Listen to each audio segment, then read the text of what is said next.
dem liggéey. alors justement ci réforme yi dañ ciy des parce que maa ngi koy rappeler sànq c'est la première fois ñu am assemblée nationale boo xamante ne ñi seen i bët muuru dañ fay bokk handicapé yi aussi ñi seen cër sutante aussi ñu ngi ci biir assemblée nationale bi du ñàkk am na ay réformes yu ñu war a def. en profondeur pour ñoom itam seen i nekkin foofu mën a ñoŋ rawatina ci texte yeeg nañ ko war a lire rek. nañ ko war a dégloo nañ ko war a comprendre. le traité de Marrakech. oui merci Sénégal jaadu na. di gëstu xam pour mën a régler. oui. le président Diomaye Ousmane Sonko dañoo investir des personnes à mobilité réduite. ñi nga xam ne seen bët dafa muuru les non voyants. ak ñi nga gis ngeen leen vraiment ci loolu ñu ci féliciter le Sénégal. mais nag da xam lu des mel ni c'est la première fois. c'est la première fois. beneen bi le Sénégal dafa signer benn traité bu tudd ko le traité de Marrakech. oui.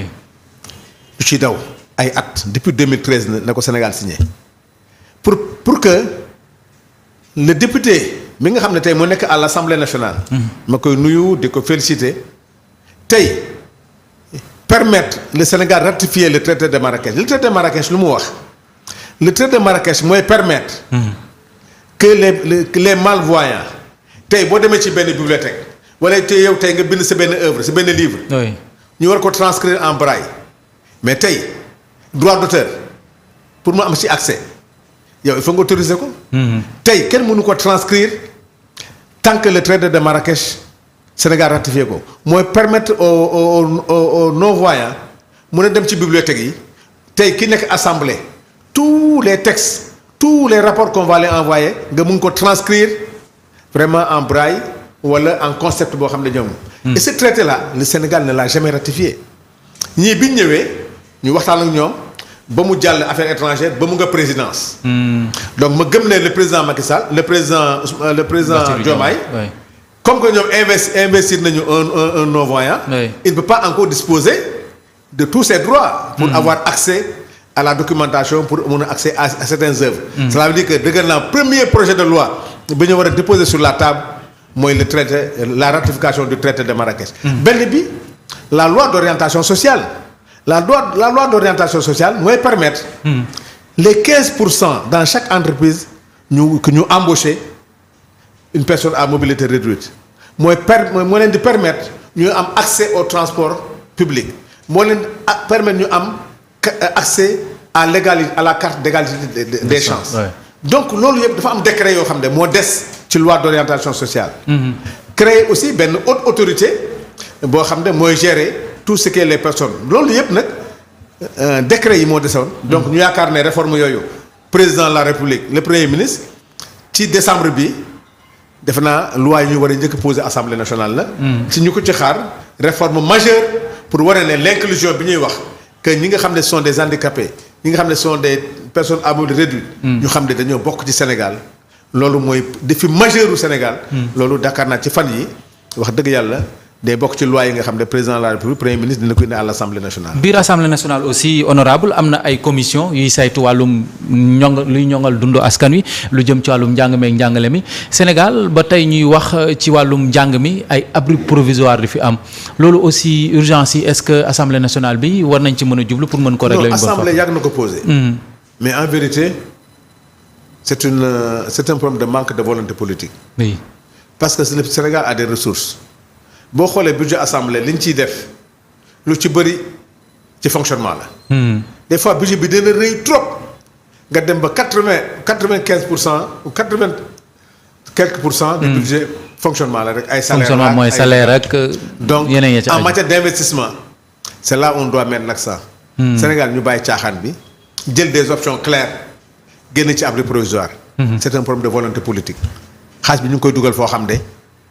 vraiment li ñu def ci BRT. def ko ci TER def ko ci stade Ablaye Wade def ko feneen ak feneen. bu nga def ci njàng mi c'est la base de tout développement. je pense que ci loolu la ñu war a accentuer wu. maintenant def ay priorités yoo xam ne c'est l'éducation c'est la santé. c'est la culture c'est un problème de priorité. si on a fait une priorité dans 2 ans il y aura plus de. abri provisoire c'est ça la vérité. beneen bi ci des aussi moom mooy lu soxal wàllum loi d'amnistie bi ñi jàpp ne dañ ko war a abroger ñeneen aussi ne buñ ko defee peut-être du arranger ñenn ñi nga xam te ñoo nekkee pouvoir rawatina ay hautes personnalités de l'État président de l'Assemblée nationale président de la République premier ministre tey jiixi jaaxa boobu am est-ce que dina possible pour ñu mën a abroger loi boobu. man li ma comprendre ci souci bi. oui mooy les crimes de sang. mais tout le reste c'est la politique. waay ñi fi jàppoon yëpp amnistie yéen ñëpp xam nañ ne politique mu taxoon jàpp leen. Sénégalais bu ñuy wax révision amnistie bi. ñooñu taxu ñuy wax. ñooñu taxu ñuy wax. li sax Sénégalais di wax. révision mooy. abrogation waaw c'est les crimes de sang. est-ce que partiellement. parce que je m'en souviens on avait posé à Aïssata Tall est-ce que les crimes de sang font partie de l'amnistie. mais la réponse n'a pas été trop claire. si maintenant mun nañu fexe. ba les crimes de sang là ñu sous quelle forme je sais pas sous quelle forme est-ce que amnistie la ça va être très compliqué ou pas comme je ne sais pas mais je sais que ce qui intéresse les Sénégalais c'est que ñu clarifier ces crimes de sang. Qui a tué pourquoi ils ont été tués comment ils ont été tués loolu la Sénégalais yi xam. pour que ça du dem pour perte et profit loolu rek la maintenant. donc ñuy wax naan ay les hautes personnalités de l'État buñ ko dindee du leen arranger loolu da nga jàpp ne ay waxi politique. non yooyu moom taxu ñuy wax. parce que bon ñi fi jàppoon yooyu moom amnistie yooyu. bon d'ailleurs Aïssata Tall Sall keroog ci benn émission télévisée daanaka avoué na ko nee na ñu bëri dañ leen doon jàpp pour éviter ay manifestations. yooyu la woon rek mais mënoo leen jàppe dara. xam nga Sénégal moom yooyu pour c'est comme ni ñu yooyu moom taxu Sénégal bu ñuy wax révision. amnistie bi. loolu taxul ñuy wax ñooñu nga xam ne c'est de la Aïssata l'a avoué donc loolu taxul. amnistie bi liñ ciy wax liñ ciy bañ mooy les crimes de sang c'est ça qu'on doit éclairer. oui sous quelle forme on le fera je pense que les gens sont en train de réfléchir. amnistie partielle je sais pas les droits de l'homme vont s'en saisir mais loolu nañu soxla. loolu moom quel que soit alpha on doit savoir qui a tué pourquoi on a tué et qui a organisé cela. loolu moom c'est impératif. loolu c'est impératif alors ñu leen di fàttali yéen a ngi suivre seen entretien du jour ñu ci ànd ak ki nga xam te moo di honorable député Sanu Dione bokkee ci benn frange bu taxawu Sénégal comme ni mu daal di présenté wu boppam tout à l'heure alors ñu ngi waxtaan ci lu soxal mbiru Assemblée nationale ak installation beeg yeneen ya ca aju mais honorable ñu gis ne. après installation bi acte bu njëkk bi nga xamante ne nit ñi dinañ ko retenir moom mooy la radiation de Barthélémy Diaz ñu bëri jàpp ne peut-être ku dem ba ñu jox ko possibilité mu mën a dugg ci liste yi mën a nekk tête de liste ba ñu mën ko investir ba mu mën a dem voter kooku waroon nañ ko mën a bàyyi mu maintenir li nga xamante ne moo di mandaawam tey yow ban gis-gis nga am ci radiation bu ñu def kii di Barthélémy Diaz. xam nga man jaaxle bi ma am. mooy. dégg naa des gens de la société civile. oui. ak des hommes politiques. oui ak ay professeurs de droit. ay professeurs de droit. Qu'est-ce qu'ils veulent affaire Barthélémy problème constitutionnel ak règlement intérieur. oui. Est-ce qu'on demande au président de la République de s'immiscer dans les problèmes de justice parce que Sénégal rupture bi ñuy wax. dañuy wax ne président comme ni ko Macky Sall wax dama ci teg sama kudd. yooyu na gars yi doon kaas. que bés bu ñu juumee ba président de la République dugg ci yii dugg ci justice. que na baalaatee non xam nga nañu fàtte mais kan ma war a fàtte c'est ça. daa am ñoom de ou bien on change la constitution ou bien on change le règlement intérieur mais dire au président de la République de faire fi de la constitution ou du règlement intérieur. mais c'est là où j'ai peur man dama bëgg la société civile wala juste ku ciy wax na wax une chose est-ce que li dal Barthélémy mu ngi ci texte yi wala du texte yi. nekk ci texte yi. qu'on discute des textes maintenant si on doit réformer les textes waaw. mais dire que oui fal nañ ko maintenant président dafa war a baalaate wala dañu war a oublier mais c'est extrêmement grave c'est-à-dire que président léegi mooy xool kuy tëj ak ku ñuy baal moi je ne veux pas que le président se mêle à des problèmes de droit. maintenant bés bu ko yàlla mayee muy def grâce pouvoir de grâce moo ko am mais lii c'est l'application des textes. qu'est-ce qui se passe avec le cas de Barthélémy. damay rappeler benn fait rek. mooy. gis nga bi dialogue bi amee dañu indi assemblée nationale la réforme du code électoral. boobu mooy indi crise su taxawu Sénégal bi ak Yewwi Askan Wi. ñu indi ñu assemblée nationale la réforme des articles 29 30. 31 des choses comme ça. 151. 151. bi ñu indee article 29 bokk ci mooy article bii. mooy problème Barthélémy bi. que éligibilité bi bi ñu ko indee y avait pas l'article 29. ñu ne attention les 2 articles dina dem ba régler ça régler le problème de Khalifa Sall et autres mais bi ñu ñëwee. le groupe parlementaire à travers Sonko. ak les leaders dañ ne ñun Yewwi Askan Wi nañ def un amendement pour abroger l'article 29. Le gouvernement a pris 2 articles mais n'a pas amené l'article 29 mooy le problème d'éligibilité. boo xam ne c'est pas le pénal c'est le code électoral moo lay indi donc c'est politique. bi ñu ko indee on a discuté ci groupe parlementaire ñu ne comme que taxaw moo demoon dialogue te ñaari affaire la jógee taxaw naa ko porter l'amendement à travers ma personne. man Sanu Dione naa porte amendement article 29 pour ñu dugal ko ci article à voter. mu ni coobu ma quand on est venu à taxaw dem ba ci biir man on m'a demandé de ne pas porter l'article au niveau de taxaw. Et l'objectif c'était quoi? Que Taxawu qui a participé au dialogue puisse demander à Macky Sall cet article-là nga xam ne c'est un article piège. Pour empêcher aux hommes politiques de participer. nañ ko dindi c'est un acte purement politique. Y a que le pénal le juge moo mun a wax ci éligibilité et non éligibilité quand même d'un citoyen. Mais comme c'est sur le code dans Taxawu on a refusé de porter ça. Ayib Daffé ou Birame Souleye a porté l'amendement. Ils étaient bi ñëw assemblée ils étaient minoritaires.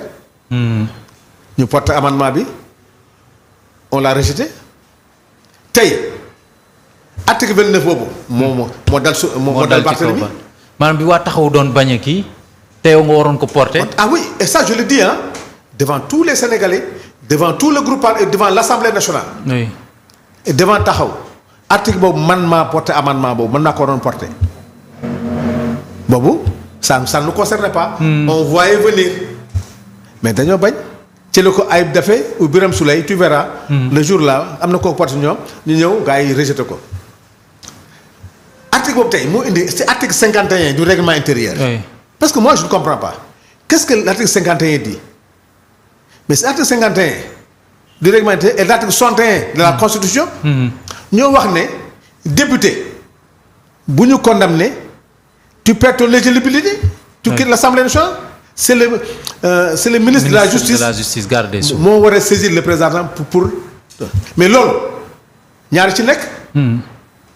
ñu bañ a appliquer la constitution grave parce que ça c'est l'article 61 de la constitution et l'article 51 du règlement intérieur mais naka ne ay sénégalais taxaw mun na wax ne bu leen appliquer ce que le règlement et la constitution dit kon suba.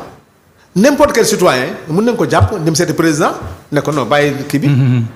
Et n'importe quel homme politique tey mais Khalifa était radié suivant l'article comme L140. Et l'article 135. Mais boobu est-ce que nee nañu Macky Sall non article boobu. il faut faire fi de cet article-là. mais bu dul woon article boobu 140 et 135 mais Khalifa kon ak Karim Wade ils allaient participer. article yooyu jàppoon Khalifa Sall c'est que Khalifa Sall ak Barthélemy c'est pas le même cas.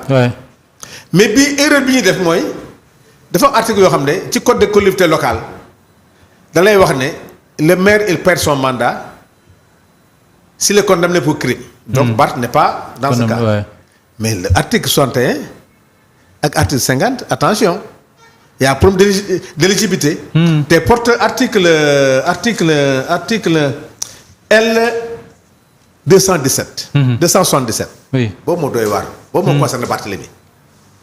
dafa ne tout conseiller municipal. fii yaa ngi wax dans le cadre de la mairie de Dakar. waaw fii moom c'est la mairie de Dakar. dañ ne tout conseiller municipal Barth et conseiller municipal. boo xam ne tu n'es plus éligible donc tu es frappé par l'article 51 du règlement intérieur. l'article 61 de la constitution. l'article 61 de la constitution. si tu n'es plus éligible n'importe quel conseiller municipal. bi ne ci ville de Dakar mën na def recours pour inéligibilité au niveau du ministre des collectivités locales. qui prend une disposition de suspension d'1 mois pour te suspendre en attendant que le président de la République prenne un décret pour te démettre. kooku article 270 du code électoral ou bien article boobu dañ koy dindi ci code électoral ou bien bu dem tànk mu nga fa. oui tànk mu nga fa le préfet wala un conseil municipal. peut s'en référer. et daa mel ni si article boobu ñu ngi wax sax ne benn électeur mën na dem ci préfet. non pour sàkku loolu. tous les électeurs. oui bàyyi ëllëg sax ou le conseil municipal. dans le conseil municipal y a de l'opposition y a tout le monde. mun na dem gis le préfet bind na ko Barthélémy Dias est frappé par l'article 61. de la constitution par rapport à son inéligibilité où est le problème. donc non seulement. rajo nañ ko l'Assemblée nationale. mais mën na perte li nga xam te moo di. mandat wu mairie bu Ndakaaru. te lépp ci yoon lañ koy teg. waaw mais yoon la xam nga man les Sénégalais sont dans l'émotion. de Sénégal. ñoo indi coow toujours. on a attaqué Macky Sall parce que dafa dugg ci affaire de justice. mooy tëj mooy tijji. aujourd'hui que muy Sanu Dione. que muy monsieur Ba. que ñu nekk dans des dispositions yoo xam ne on a des problèmes avec les règlements intérieurs. avec la constitution.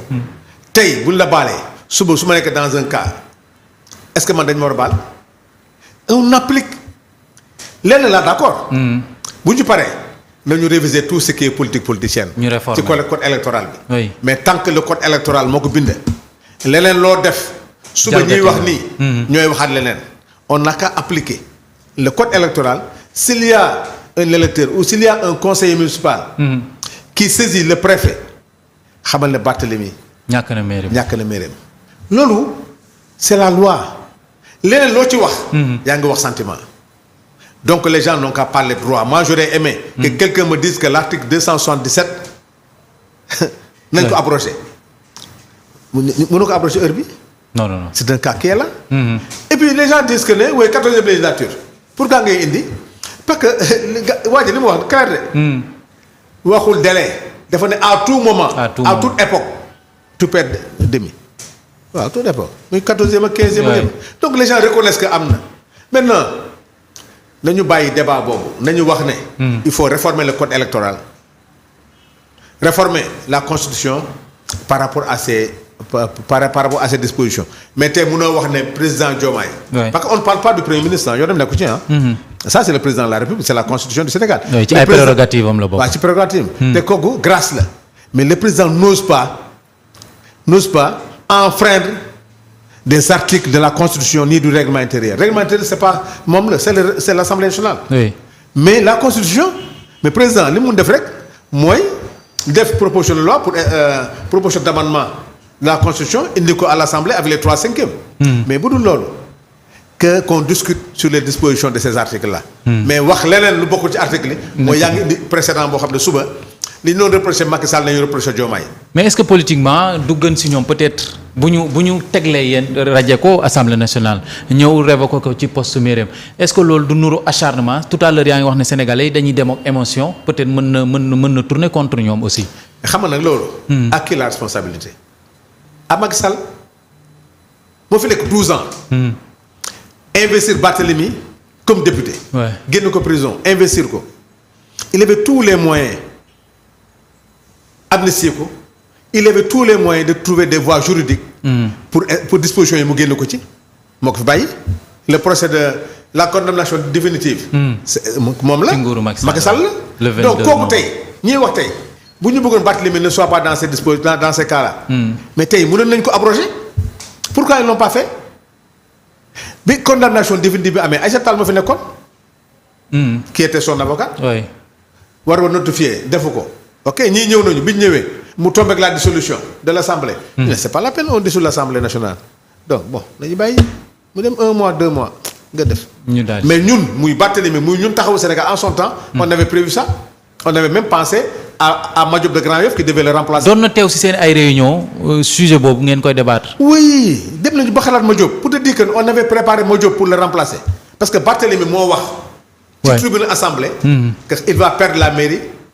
mais il ne va pas perdre il va perdre l'Assemblée. mais il perdra main.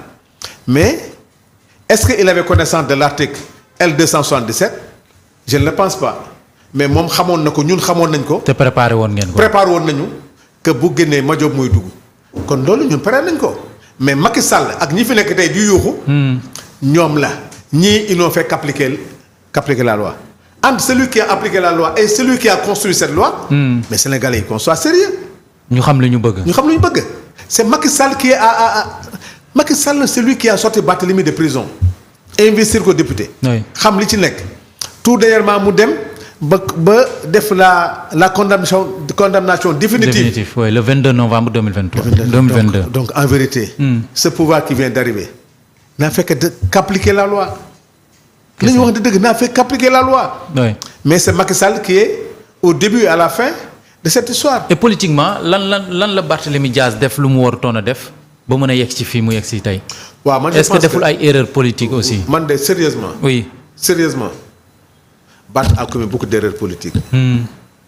gis nga man dama ko doon wax taxaw gars yi nañu éviter ce combat là dans Yewwi Askan baaxul. baaxul ci Pastef baaxul su ñun Barth. oui parce que dafa mel ni position ba moo taxoon ñu bëri doon la jiiñ ne yaa ngi ci beneen cas jiiñ sax tuuti na. oui on m'a traité de tous les noms on m'a traîné dans la boue. mais pour man li ma gëmoon mooy Yewwi Askan Wi était une aspiration du peuple. Macky Sall. xamoon naa ne muy Sanu Dione muy keneen ak keneen ku mu ci jekku ba jël la ba mun la employé nga kase taxaw Yewwi Askan Wi ne ko def. à un moment donné son conflit avec Sonko. ok y a eu un début mais moment bi ba baax te waroon arrêté pour ma arrêté wul ça a continué. donc pour man li ma gëm animosité bi dem na bi Sonko bi nekkee en prison. oui. bon Barth en a trop dit. deuxièmement campagne électorale bi def na dérapage verbal boo xam ne ci ay saaga. ci ay xeex ci ay def nangam. oui c'est arrivé à un moment boo xam ne pour man c'était pas ça. Barth en tant comme d'État en tant que maire am na fu mu waratul toll en matière de violence ou bien de violence verbale ou physique. donc loolu moo tax ma ne les propos qu'il a tenus là par rapport ak Sonko ki fi tudd Sonko ma nangam tan. nangam ay xaw ma leen à baisser son string. yooyu ay son destin entre mes mains. xam nga loolu yëpp pour man immaturité politique la. erreur de langage la egg na foo xam ne. c'était de trop. Oui. Mais Khalifa n'en était pour rien. Le seul problème, son erreur, c'est qu'à un moment donné, il fallait qu'il demande à Barth. Il faut arrêter. Arrêter. Alors, nous évoquons sur notre dernier point honorable, le président de la République. mu ngi multiplier voyage d'affaires yi bu ñu ko mënee tuddee noonu demoon na fi Arabie Saoudite rencontré fa ay investisseurs tey forum bi am foofu la ca Doha ca Qatar mu ngi fa jaar nañ fay sax signer ay coopération suñu diggante Qatar lu jëm ci wàllum énergie éducation ak infrastructure tey aussi ñu bëri jot ci xibaar que ni la mu nam ma financer en tout cas vision Sénégal 2050 ci golfe bi la ko yaakaaree mën nañ jàpp ne c'est une bonne option. Très bonne option, c'est pas uniquement le golfe. Le Sénégal a besoin de revoir sa coopération internationale. Oui. Nous sommes en France avec son euro là. Quand tu dois faire des achats, oui. tu passes par la Banque de Paris, CFA de la Banque de Paris, nous convertir en euros.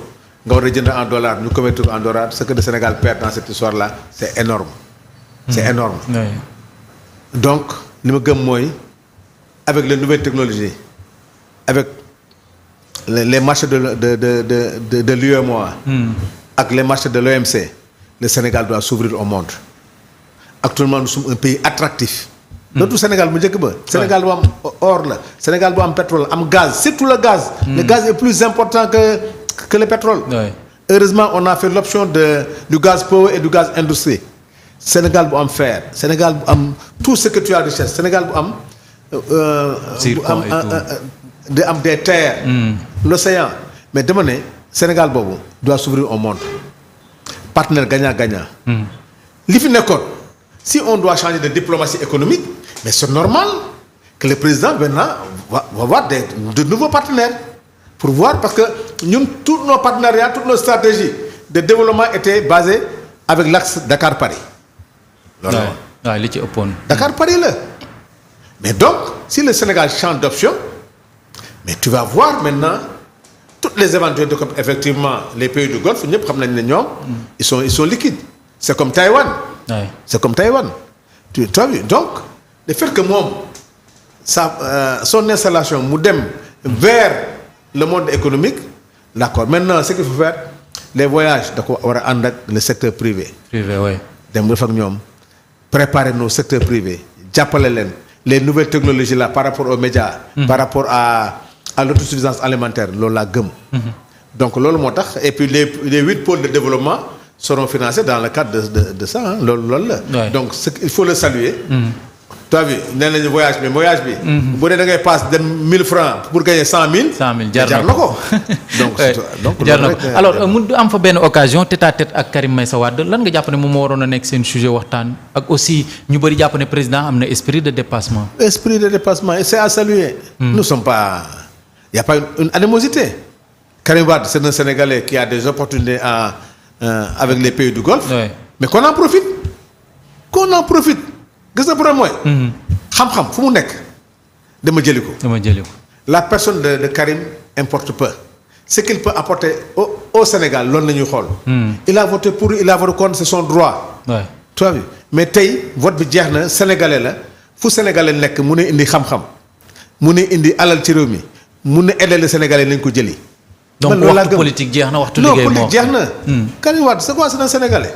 il est au Qatar il peut amener quelque chose au Sénégal. nañ dem seeti ko l'essentiel rek que le Sénégal puisse en gagner. loolu la le reste moi la personne de Karim ne m'intéresse pas est-ce qu'il a voté ou il n'a pas voté yow da nga xam sax yow da nga mën a xam nag ku la voté loolu. il a fait une option de soutenir Macky Sall. ok c'est ça une option politique.